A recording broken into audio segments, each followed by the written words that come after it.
Ljudje se razlikujemo, ampak v nečem smo si pa enaki, in sicer, da smo vsak dan lačni. Skratka, vsak dan jemo, ampak kaj to pomeni? Pomeni, da smo vsak dan lačni in zaradi tega v veliki meri jemo površno. Gremo jesti tja, kjer je blizu, kjer je poceni, kjer je tako, kot smo tega vajeni, in potem jemo vsak dan, bom rekel, kar enako. Teden restavracij pa je tisto, s čimer želimo poudariti, da v tem času je poudarek, da jemo dobro. Da jemo dobro, kajti s tem je teden restavracij povabilo k temu, da to, kar človek počne vsak dan, da naj to počne res kvalitetno. Teden restavracij je torej prireditev, ki poudarja kakovostno prehrano.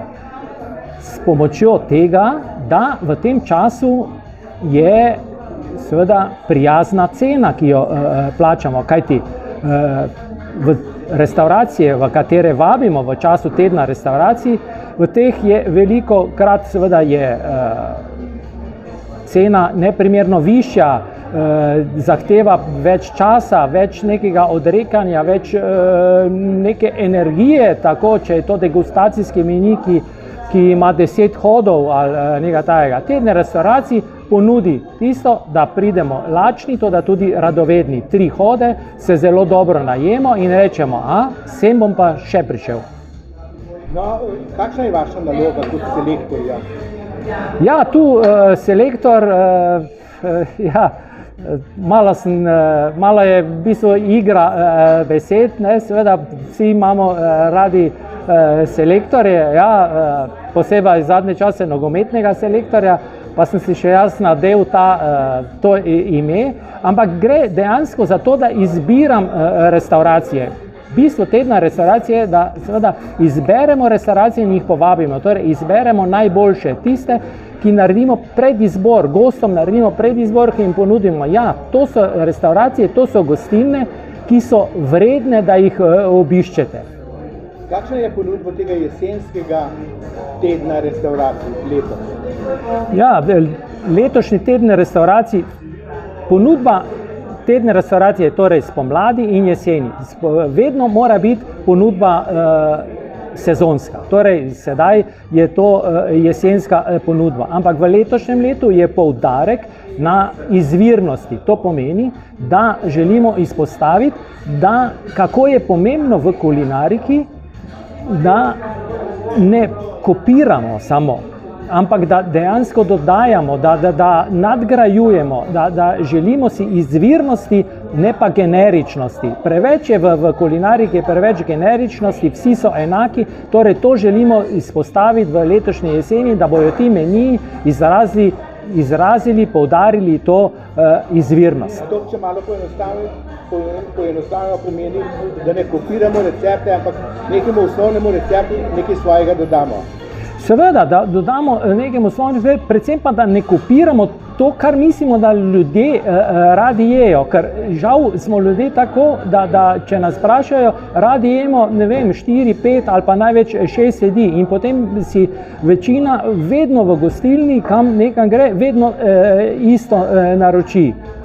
Teden restauracije pa je tista priložnost, tam je teden, tam je TR, kot imenujemo TR meni. To je meni, ki so nam ga pripravili v tisti restauraciji, ki je značilnost za njih in si ne moremo zmešati, jaz bi to, jaz bi takrat po to. In se jim moramo prepustiti, torej rečemo, zdaj nam pa vi pokažite, kaj je res dobro, kaj ne nazadnje, oni so strokovnjaki. Nekaj so že rekli o jesenski ponudbi tedna restauracij, pa nadaljujeva. Kaj ne pričakujemo v tem tednu?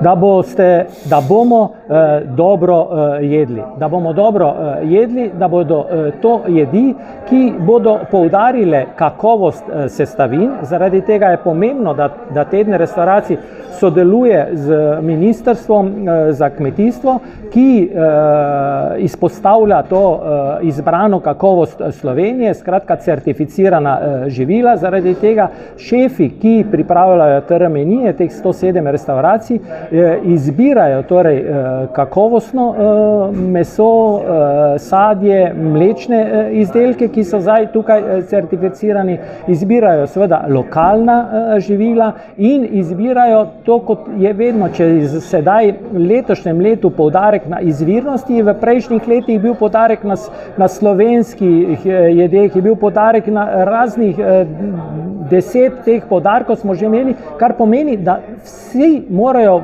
vedno to spoštovati, vseh teh minulih 10 in letošnjega. Kako naj potem razumemo to izvirnost, besedo izvirnost? Izvirnost je to, kar ste v bistvu dejansko tudi že sami lepo izpostavili, torej je jedi, ki jih nekje poznamo, ki so iz znanih sestavin, ki so iz sezonskih, lokalnih sestavin, ampak ki jim šefi, torej ti avtorji teh menijev dodajo nekaj svojega. To pomeni obudijo in dodajo nekaj svojega. Vedno je torej poudarek, tudi v prejšnjih letih je bil poudarek na tradicionalnosti, v enem letu smo imeli poudarek in to ne pomeni, da sedaj tradicionalnost zapostavljamo. Tradicionalnost vedno moramo jo vleči, ampak to tradicionalnost ne sme zaspati v preteklosti, kot pravim vedno, ampak moramo na tradicionalnosti graditi prihodnost. Torej, na tem tednu restavracij bomo videli, kaj se da naučiti iz preteklosti za prihodnost. Čeprav razumem, da teden restauracij je v tej visoki kulinarični ponudbi ostala domačnost in pa cena je tudi kar domača oziroma kar primerna. Ja, cena je vsekakor pomembna. Mislim, da teden restauracij dokazuje, da lahko jemo preprosto, toda ne samo dobro, temveč boljše. Hvala lepa za ta pojasnila in razlage. Se lahko prosim za konec še predstavite? Uroš Mencinger, torej selektor tedna restauracij, sicer dolgoletni kulinarični kritik. Na osnovi tega torej izbiram z Violeto izbirava restauracije, ki lahko sodelujejo na tednu restauracij.